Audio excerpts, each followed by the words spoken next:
12वें अध्याय में जालदान, जलाशय निर्माण, वृक्षारोपण, सत्यभाषण और तप की महिमा। संत कुमार जी कहते हैं, व्यास जी, जलदान सबसे श्रेष्ठ है। मैं सब दानों में सदा उत्तम है, क्योंकि जल सभी जीव समुदाय को तृप्त करने वाला जीवन कहा गया है। इसलिए बड़े स्नेह के साथ अनिवार्य रूप से प्रपादान अर्थात पोंसला चला करके दूसरों को पानी पिलाने का प्रबंध करना चाहिए। जलाशय का निर्माण इस लोक और परलोक में भी महान आनंद की प्राप्ति कराने वाला होता है। ये सत्य है, सत्य है, इसमें संशय नहीं है। इसलिए मनुष्य को चाहिए कि वह कुआं, बावड़ी और तालाब बनवाए। कुएं में जब पानी निकल आता है तब वह पापी पुरुष के पाप कर्म का आधा भाग हार लेता है, तथा सत्कर्म में लगे हुए मनुष्य के सदा समस्त पापों को हर लेता है। जिनके खुदवाए हुए जलाशय में गौ, ब्राह्मण तथा साधु पुरुष सदा पानी पीते हैं, वे अपने सारे वंश का उद्धार कर देता है। जिसके जलाशय में गर्मी के मौसम में भी अनिवार्य रूप से पानी टिका रहता है, वह कभी दुर्गम और विषम संकट को नहीं प्राप्त होता।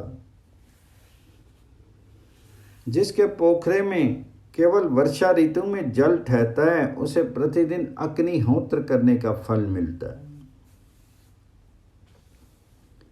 ऐसा ब्रह्मा जी का कथन है। जिनके तड़ाग में शरद काल तक जल ठहरता है, उसे सहस्त्र गौदान का फल मिलता है, इसमें संशय नहीं है।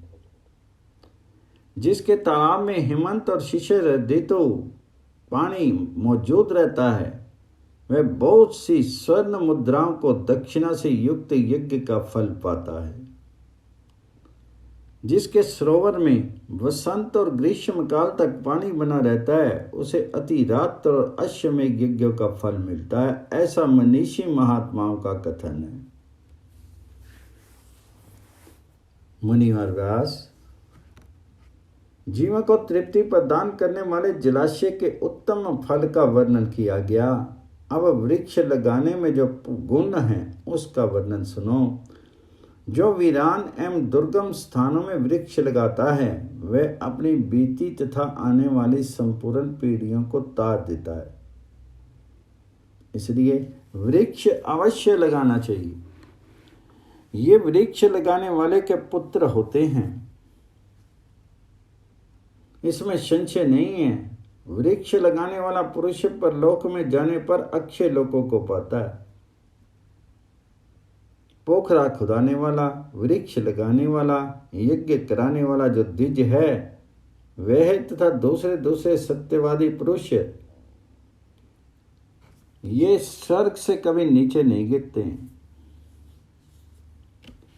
सत्य पर ब्रह्म है, सत्य ही परम तप है, सत्य ही श्रेष्ठ यज्ञ है और सत्य ही उत्कृष्ट शास्त्र ज्ञान है।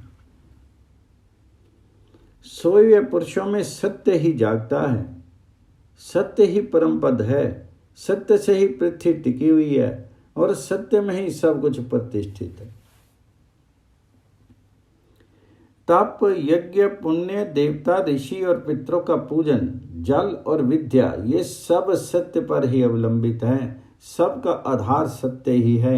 सत्य ही यज्ञ, तप, दान, मंत्र, षष्ठी देवी तथा ब्रह्मचर्य है। ओंकार भी सत्य रूपी है। सत्य से ही वायु चलती है, सत्य से ही सूर्य तपता है, सत्य से ही आग जलाती है और सत्य से ही स्वर्ग टिका हुआ है। लोक में संपूर्ण वेदों का पालन तथा संपूर्ण तीर्थों का स्नान केवल सत्य से ही सुलभ हो जाता है।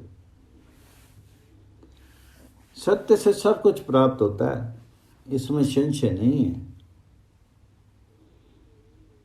एक सहस्त्र अश्वमेघ और लाखों यज्ञ एक ओर तराजू पर रखे जाएं और दूसरी ओर सत्य हो तो सत्य का ही पलड़ा भारी होगा। देवता, पितर, मनुष्य, नाग, राक्षस तथा चराचर प्राणियों सहित समस्त लोक सत्य से ही प्रसन्न होते हैं।